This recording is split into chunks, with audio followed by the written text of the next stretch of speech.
দেশের বিভিন্ন এলাকায় ব্যবসায় বিনিয়োগ, চাকরি দেওয়া, গাড়ি কেনাবেচা এবং কোরবানির গরু কেনার নামে কোটি কোটি টাকা হাতিয়ে নেওয়ার অভিযোগে বিটিএল গ্রুপের প্রধান নির্বাহী কর্মকর্তা মির্জা আবুল বাশারকে গ্রেপ্তার করেছে গুলশান থানার পুলিশ। শনিবার রাজধানীর মিন্টো রোডে ঢাকা মহানগর পুলিশের মিডিয়া সেন্টারে আয়োজিত এক সংবাদ সম্মেলনে তথ্য জানান গুলশান বিভাগের অতিরিক্ত উপকমিশনার আলামিন হুসাইন। এদিকে এই খবর প্রকাশের পরে কয়েকটি অনলাইন গণমাধ্যম খবর প্রকাশ করে মির্জা আবুল বাশার চিত্রনায়িকা ববির স্বামী। এ বিষয়ে নিজের ভেরিফাইড ফেসবুকে এক বিবৃতিতে ববি দাবি করেন এই খবরটি সম্পূর্ণ মিথ্যে। ফেসবুক পোস্টে ববি লিখেছেন, শনিবার বিকেল থেকে ব্যবসায়ী মির্জা আবুল বাশারকে কেন্দ্র করে আমাকে নিয়ে বেশ কিছু গণমাধ্যম চটকদার সংবাদ প্রকাশ করেছে। সেখানে বাশারের সঙ্গে জড়িয়ে কোথাও কথিত স্ত্রী, কোথাও স্ত্রীর শিরোনামে সংবাদ প্রকাশিত হয়েছে।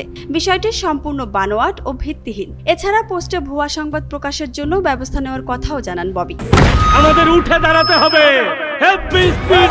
সকল অন্যায়ের বিরুদ্ধে রুখে দাঁড়ানোর এনার্জি পার্টনার। তিনি লিখেছেন, মূলত ভিউ বাণিজ্য ও আমার সম্মানহানি করতেই একটি কুচক্রী মহল এই কাজ করছে। তবে দেশের গণমাধ্যম ও সাংবাদিকদের প্রতি আমার আস্থা রয়েছে। আমাকে হেয় করার জন্য যেসব গণমাধ্যম ভুয়া খবর ছড়িয়েছে তাদের বিরুদ্ধে যথাযথ ব্যবস্থা নেব। ববি আরও জানান, বিয়ের মতো পবিত্র সম্পর্কে জড়িয়ে থাকলে গণমাধ্যমে তিনি নিজেই বিষয়টি সামনে আনবেন।